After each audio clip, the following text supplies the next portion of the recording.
savez que depuis maintenant 3 ou 4 dimanches, il y a une thématique qui est abordée dimanche après dimanche que les responsables ont intitulé être fondé sur sa parole.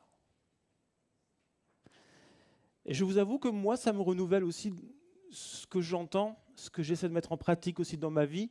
Ça me renouvelle aussi dans ma vie de prière et dans ma vie par rapport à la Bible. Et je me rends compte que des temps tout simples avec Dieu dans la nature, à parler avec lui, à l'écouter, à travers la parole, à l'écouter, renouvelle ma vie. Et c'est comme il y a comme un renouvellement intérieur puissant qu'on ne perçoit pas comme une puissance humaine qu'on voit ça, mais il y a quelque chose qui monte. Et je nous encourage réellement. Et vous allez dire, mais il nous dit toujours la même chose, mais c'est la base. De prendre chaque instant, chaque jour, des moments pour s'arrêter et avoir ce cœur à cœur avec Dieu. On peut prier de façon très superficielle, parce qu'il faut le faire, et on peut prier de façon très profonde.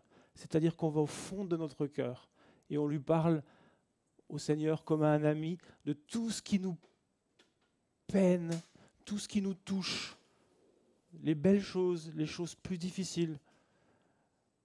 Et il y a un échange qui se fait à ce moment-là.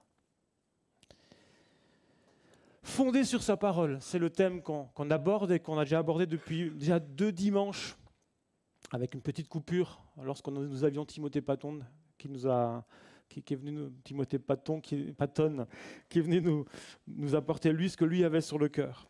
Pourquoi ce thème qui peut sembler basique, c'est vraiment la base de la vie chrétienne.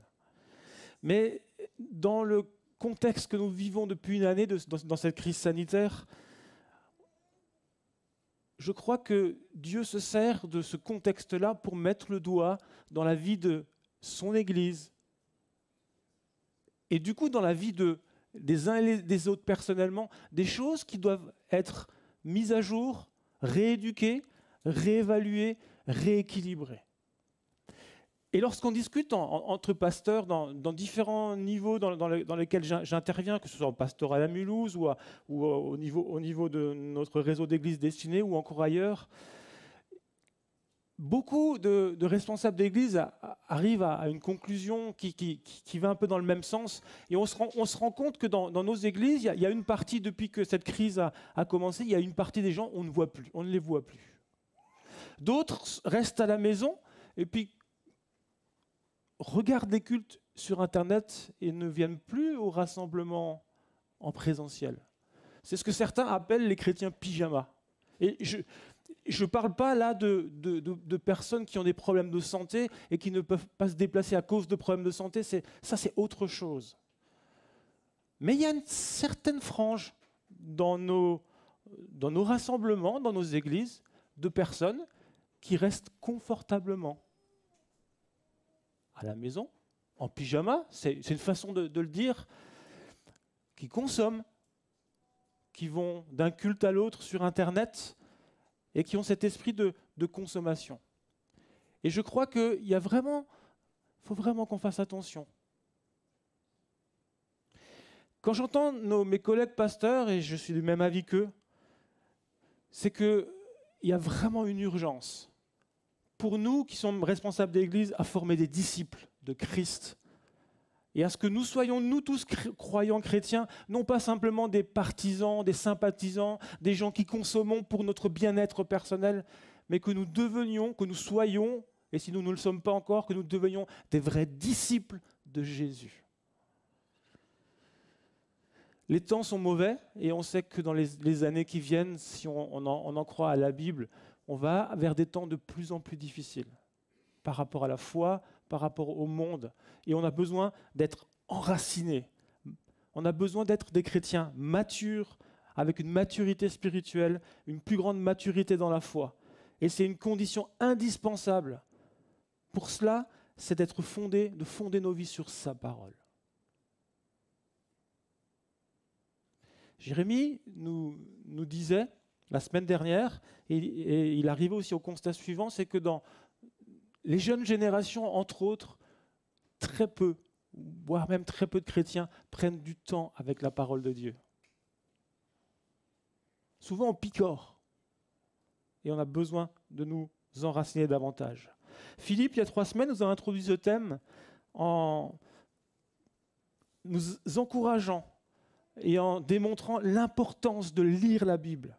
Il a développé notamment les différentes façons de lire la Bible entre une lecture suivie de la parole ou de livre par livre ou des lectures choisies. Et il a bien montré que les deux sont justes, c'est bien de faire les deux sont complémentaires. Mais j'aimerais vraiment nous encourager à avoir une lecture suivie de la Bible. Personnellement, je prends un livre de la Bible, celui que je sens que le Seigneur m'attire dessus, et je le lis du début jusqu'à la fin. Pas forcément en une seule fois, parce qu'il y a des livres qui sont plus ou moins volumineux. L'autre soir, j'ai fait un effort, j'ai lu un livre entier, le livre de Philémon. Il y a juste 15 versets. Mais vous voyez, j'essaie de faire une lecture suivie, un chapitre l'un après l'autre, ou 2 chapitres, enfin, en fonction du temps que j'ai. Pourquoi ? Parce qu'en faisant cela, on tombe sur des passages qu'on ne comprend pas forcément, qui ne nous parlent pas forcément, mais c'est comme si on pose une fondation dans nos vies. C'est comme lorsqu'on construit une maison, il y a besoin qu'il y ait une fondation solide. Par contre, lorsque nous prenons des morceaux choisis, c'est très bien, mais par contre, on a tendance à aller vers des versets, des chapitres que nous aimons, qui nous intéressent, et du coup, on passe à côté d'autres trésors dans la parole. La semaine dernière, Jérémie est revenu sur ce thème-là de lire la Bible, et pour ceux qui étaient là ou ceux qui ont suivi sur le net, il a interviewé 4 personnes d'âges différents, un homme, 3 femmes, il me semble, ou 3 femmes ou 3 filles, et en leur posant la question, mais comment est-ce que vous abordez la parole de Dieu dans vos temps de dévotion personnelle ? Et il y a eu différentes réponses. Certains préfèrent le matin avant de commencer la journée, d'autres plutôt le soir. Moi, je suis plutôt du soir pour lire la Bible. Le matin, j'ai les lettres qui dansent devant les yeux. Malgré un café ou un thé, ça ne m'aide pas plus. Certains ont des lectures suivies, d'autres utilisent un plan de lecture, d'autres prennent la manne du matin ou des outils pour journaliers avec une petite exhortation journalière. On a différentes façons d'aborder la Bible. Et puis, il y a deux petites clés qui n'ont pas été abordées que j'aimerais rajouter. J'ai remarqué, et de temps en temps ça m'arrive lorsque je suis seul chez moi, je lis la Bible à voix haute. Et c'est quelque chose d'intéressant. Parce qu'en même temps que vous lisez le texte, vous l'entendez en même temps. Et il y a une dimension supplémentaire. Ce n'est pas forcément à faire constamment, mais c'est intéressant. Et on a eu dans notre groupe de maison de Riedisheim, suite à ce message de Jérémie, c'était la semaine dernière, une discussion, un débat, un échange à ce sujet-là. Et puis certains disaient, mais moi j'ai du mal à lire, je ne suis pas un lecteur, ce n'est pas mon truc. Si vous êtes comme ça, j'aimerais vous encourager. Il existe sur Internet, vous tapez sur Google la Bible audio en ligne. Et vous pouvez écouter plutôt que de lire. Et il y a même différentes voix possibles selon ce que vous aimez, une voix grave ou une voix aiguë. Mais c'est encore une autre approche qui est différente. Il y a 1 an en arrière, mon fils Thomas, avec Samuel, le fils de Fanny et Thomas, sont partis vivre les temps de Nouvel An sur Marseille avec des amis. Et puis, ils avaient un Flixbus qui devait les amener jusqu'à Lyon, où ils devaient prendre une correspondance jusqu'à Mulhouse.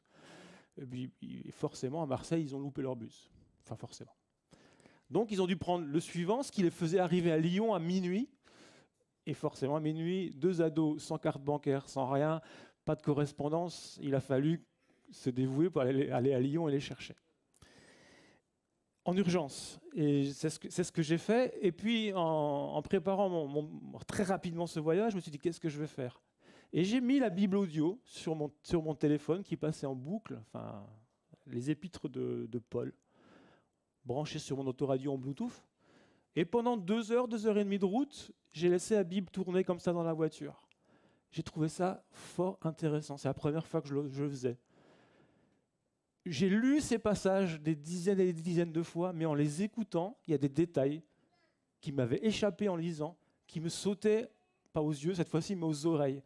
Et j'aimerais vous encourager à adopter différentes façons d'aborder la parole, parce que Dieu parle. Et lorsqu'on aborde la parole, on est en relation avec Jésus, qui est la parole lui-même. Et ça nous édifie, ça nous construit. J'ai remarqué une chose, et on en a parlé dans le groupe de maison, c'est que quelquefois on peut lire des passages sans être trop concentré, sans même toujours trop comprendre. Mais je me rends compte, lorsque je le fais de façon régulière, même si Dieu ne me parle pas précisément pour moi, personnellement, dans ce temps-là, il y a quelque chose qui s'édifie quand même dans mon esprit, dans mon âme, malgré tout. Aujourd'hui, le thème qui m'est imposé, demandé, c'est la méditation de la parole. Comment méditer? Il y a une différence entre lire et entre méditer. Et je vous propose qu'on envoie ça de façon courte, parce qu'on va avoir un exercice pratique tout à l'heure. Mais qu'on voit ça de façon courte, mais pratique. Quelle est la différence entre lire et méditer la parole? Et j'aimerais commencer par lire un texte dans le livre de Josué, dans l'Ancien Testament, au chapitre 1, et on va lire du verset 6 au verset 9. Si vous avez vos Bibles, je vous encourage à les prendre, c'est important. Sinon, c'est affiché sur l'écran. Mais moi, je pense que je deviens vieux. Rien ne remplace le papier pour moi. Rien ne remplace le papier. Mais mes fils diront, papa, tu es vieux. Oui. Le contexte de ce passage, c'est on voit dans tous les livres précédents que Josué est le bras droit de Moïse, et il est formé aux côtés de Moïse. Moïse qui conduisait le peuple d'Israël, qui l'a fait sortir d'Égypte pour l'amener aux portes de la terre promise. Et voilà que Moïse décède. Et Josué est appelé par le Seigneur à prendre le relais de Moïse et de conduire le peuple d'Israël à travers le Jourdain pour rentrer et conquérir Canaan, la terre promise. Et avant cela, l'Éternel parle à Josué pour l'encourager dans sa mission. Et le texte que nous lisons, c'est simplement un extrait de ce passage, de cet encouragement que Dieu donne à Josué. Josué 1, verset 6. « Fortifie-toi et prends courage. » Ce n'est pas forcément la même version qui sera affichée sur l'écran, mais ce n'est pas grave. « Fortifie-toi et prends courage, car c'est toi qui mettras ce peuple en possession du pays que j'ai juré à leur père de leur donner. Fortifie-toi seulement et aie bon courage, en agissant fidèlement selon toute la loi que Moïse, mon serviteur, t'a prescrite. Ne t'en détourne ni à droite ni à gauche, afin de réussir dans tout ce que tu entreprendras. Que ce livre de la loi ne s'éloigne point de ta bouche. Médite-le jour et nuit pour agir fidèlement selon tout ce qui y est écrit. Car c'est alors que tu auras du succès dans tes entreprises. C'est alors que tu réussiras. Ne t'ai-je pas donné cet ordre? Fortifie-toi et prends courage. Mais ne t'effraie point, ne t'épouvante point, car l'Éternel, ton Dieu, est avec toi dans tout ce que tu entreprendras. Quelle promesse pour Josué! Et en même temps, c'est des promesses qui sont dans la parole, qui peuvent s'appliquer dans nos vies également. Et l'Éternel dit à Josué, médite la parole ou les commandements que Moïse t'a prescrits, autrement dit la parole de Dieu, jour et nuit pour agir fidèlement selon tout ce qui est écrit. Méditer, en hébreu, ça signifie, bien sûr méditer, mais ça signifie diriger ses pensées vers quelque chose, autrement dit vers la parole de Dieu. Mais ça signifie également la prononcer, comme je l'ai dit, à voix haute. La parler, la confesser. Au sens biblique du terme, méditer signifie se concentrer sur la Bible, prendre le temps de s'arrêter dans nos vies trépidantes pour réfléchir sur le texte que je suis en train de lire. Il y a également cette notion de ruminer. Prenons l'exemple de la vache qui broute dans les prés au printemps. Et on sait qu'elle broute et elle rumine pendant des heures et des heures l'herbe qu'elle a prise pour la digérer au maximum et pour assimiler tous les nutriments dont elle a besoin. Elle rumine. Et quelque part, le fait de méditer la parole, c'est un peu cette notion-là de ruminer. On peut lire la Bible de façon très rapide parce que on m'a dit que c'est bien de lire la Bible, ça m'édifie, et je peux la lire de façon très rapide sans m'arrêter sur le texte. Et il y a des choses qui vont me parler, mais je la lis un peu de façon superficielle. Mais je peux aussi lire la parole en prenant le temps de m'arrêter sur tel verset, tel mot. Seigneur, qu'est-ce que tu veux dire ? Et ça change les choses.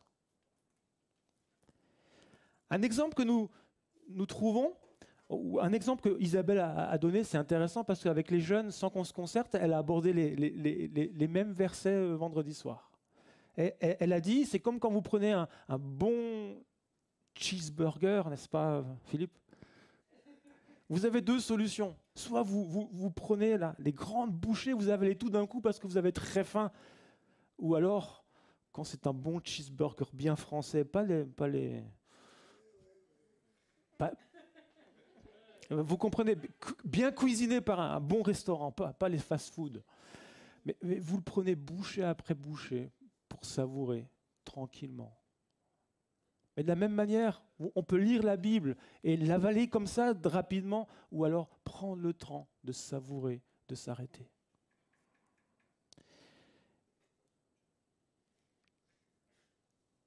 Il y en a qui ont pour ceux qui sont en ligne, il y a des débats là, dans la salle sur les meilleurs fast-food qui existent. Mais bon, on n'en est pas là. C'est pas l'objet de ce matin. Marie, la mère de Jésus, est un exemple.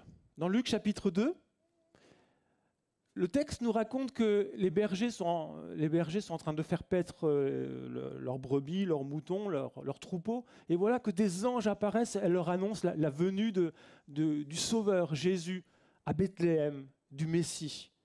Et les anges se rendent à Bethléem, à la crèche, c'est l'histoire de Noël, vous le connaissez, et vont à l'encontre de Joseph et de Marie et leur racontent tout ce qu'ils ont entendu de la part des anges.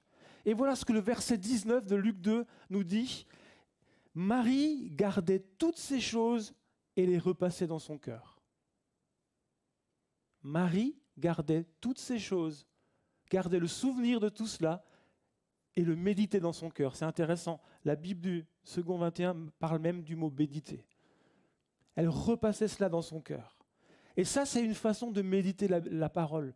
Lorsque vous lisez la Bible, et il y a des choses qui vous sautent au visage, ce qu'on appelle une parole réma, des promesses que vous disiez, mais ça, c'est une promesse que Dieu me donne pour moi. Faisons comme Marie, repassons ces promesses dans nos cœurs.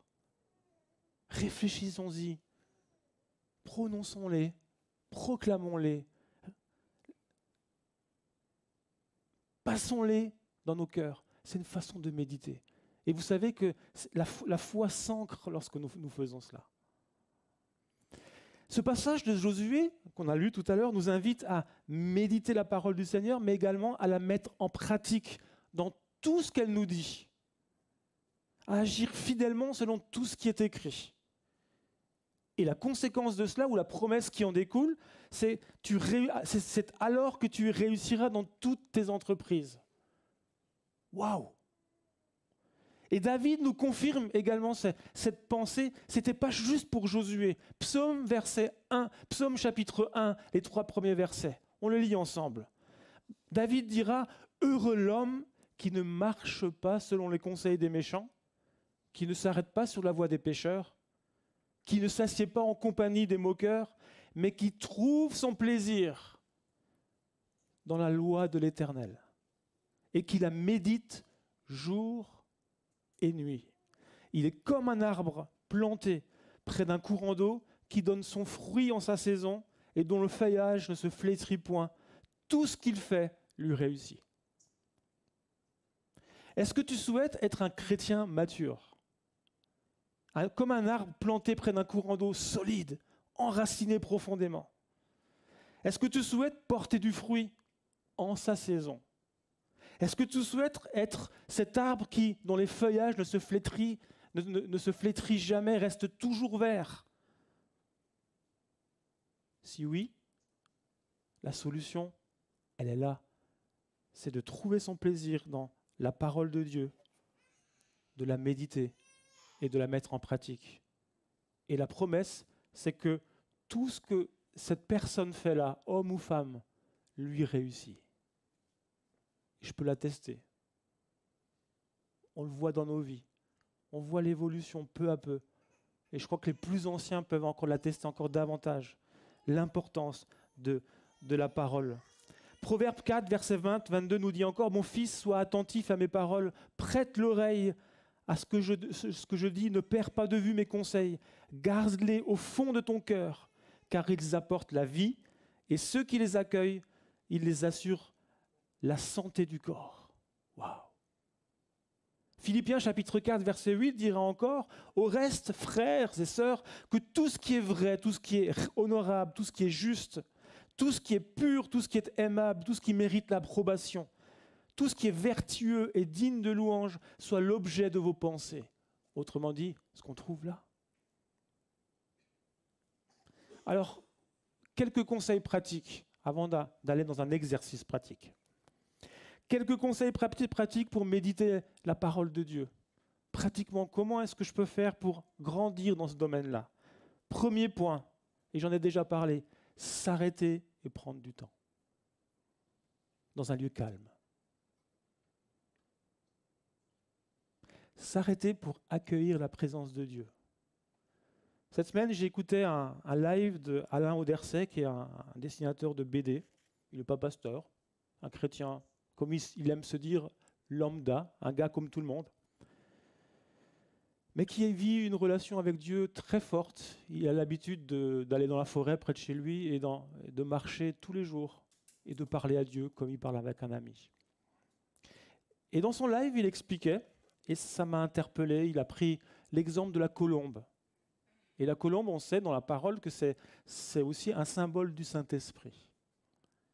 Et il disait, une colombe ne va jamais se poser dans un endroit où il y a du tumulte, dans un endroit où c'est agité.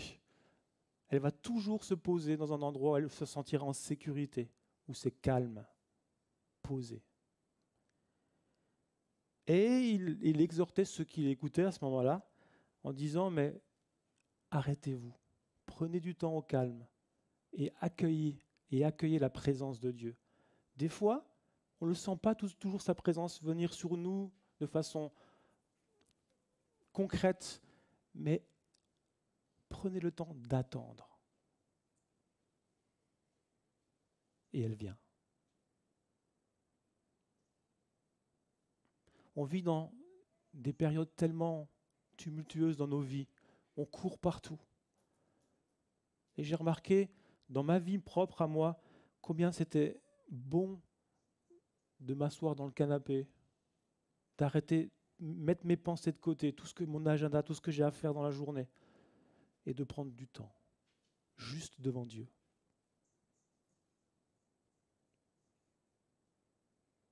Et de méditer sa parole. De commencer à lire un verset, m'arrêter dessus, mais qu'est-ce que tu es en train de me dire, Seigneur? M'arrêter sur chaque mot. Quelle est la signification?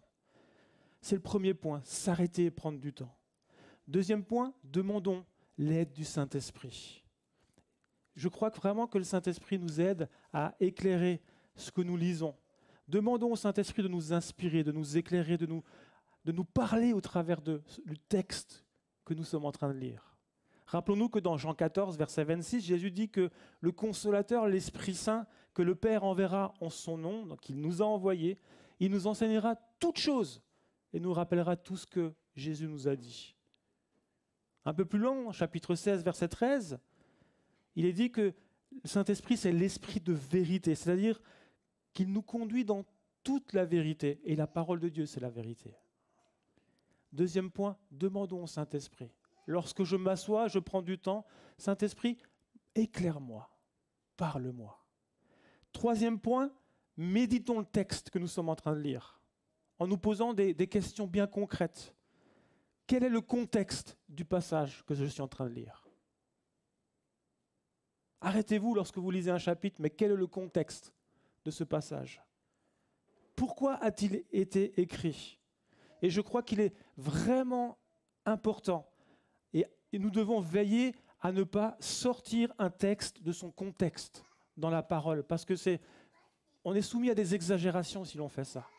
Ne prenons pas un texte hors de son contexte pour en faire un prétexte. Amen. Ne prenons pas un texte hors de son contexte pour en faire un prétexte. Posons-nous la question aussi, mais quel est le point essentiel du texte que je suis en train de lire? Vers quoi pointe-t-il? Quel est le message principal qui se dégage du passage que je suis en train de lire? Ça, c'est la parole logos dans son ensemble. De quoi la Bible me parle? J'écoutais un petit témoignage, une interview d'un pasteur que je ne connais pas, en préparant ce message, où il parlait sur la méditation. Et il parlait du passage des vierges folles et des vierges sages. Et il demandait à ses étudiants, mais pour vous, quel est le point essentiel dans ce texte? Et certains disaient, oh, il faut de l'huile, parce que l'huile, on a besoin d'avoir l'onction du Saint-Esprit.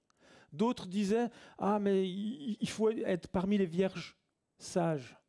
Et lui disait, non, le point principal dans ce texte, c'est que le Christ, Jésus, revient et nous devons être prêts. Voyez? On peut s'arrêter sur des détails, mais regardons d'abord ce que Dieu veut nous dire principalement.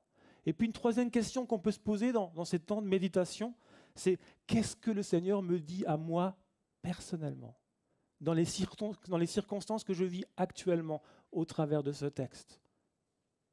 Et je vous encourage à le faire. Premier point, nous arrêter, prendre le temps. Deuxième point, demander au Saint-Esprit de nous éclairer. Troisième point, prenons le texte, posons-nous la question, pourquoi a-t-il écrit? Quel est le contexte? Qu'est-ce que Dieu veut dire par là? Qu'est-ce que Dieu veut me dire à moi par là? Et puis quatrième point, mettons en pratique ce que nous lisons dans la parole. Est-ce qu'il y a un commandement pour lequel je dois obéir, m'exécuter? Est-ce qu'il y a une invitation dans ma vie à changer ma façon soit de penser, soit d'agir dans ce que je lis? Est-ce qu'il y a pour moi un encouragement ou une promesse que je peux m'approprier dans ce que je suis en train de lire? Ça, c'est le quatrième point. Et cinquième point, répondre à ce que Dieu me demande. Mise en pratique, mais également la réponse. Si Dieu nous parle au travers de la Bible, qui est sa parole, il attend aussi de nous une réponse. Et la réponse qu'on peut apporter, elle peut être diverse selon ce que l'on vit, selon ce que l'on lit, selon le temps que nous vivons avec le Seigneur. Ça peut être un temps de consécration, je me reconsacre à lui. Ça peut être un temps de repentance où je lui demande pardon parce que la parole m'a montré quelque chose dans ma vie qui n'est pas encore aligné avec la volonté du Seigneur. Ça peut être un temps d'engagement à nouveau. Ça peut être un temps de louange et d'adoration. Cette semaine, en lisant l'épître aux Galates, il y a un verset qui m'a sauté aux yeux sur le sacrifice de Christ. Et j'avais qu'une envie, c'est « Seigneur, je te loue pour ce que tu as fait à la croix ».